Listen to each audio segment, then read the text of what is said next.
My name is Abby Hatton. I'm in the 11th grade, and today I'm going to be sharing my story with you all. So, from the beginning of my relationship with God, I knew that God was where my comfort laid. In the 7th grade, I was invited to kickoff by one of my friends, and I felt immediate pull to God and the church. I gave my life to Christ shortly after at a United, and I felt a love like no other.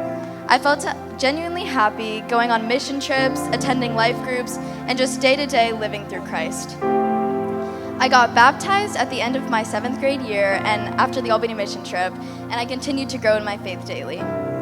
It wasn't until the middle of my 9th grade year when I started to disconnect from God and my relationship with the church. Nothing seemed to be fitting together, and life just seemed useless.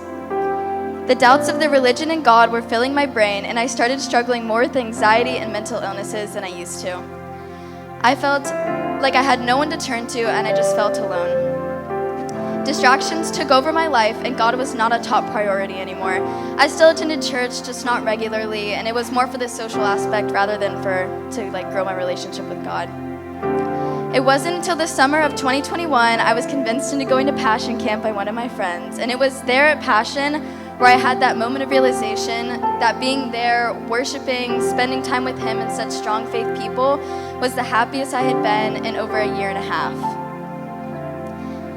And from there on, I made that commitment to myself and to God that I would put in the effort to rekindle my relationship with Him. This led me to be heavily involved in the church and growing my relationship with the Father. I can definitely tell a difference between my life since my homecoming.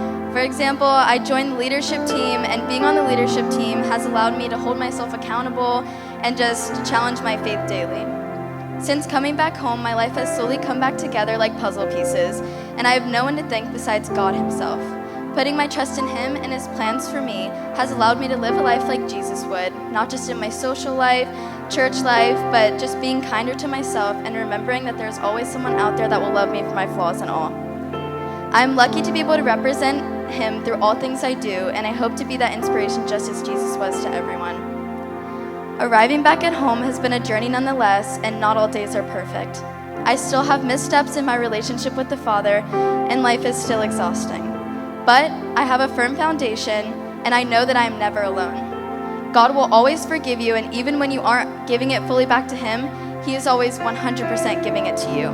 So today, I encourage you to give it all for God, just as He does for you every day, because life is so much better at home. Thank you.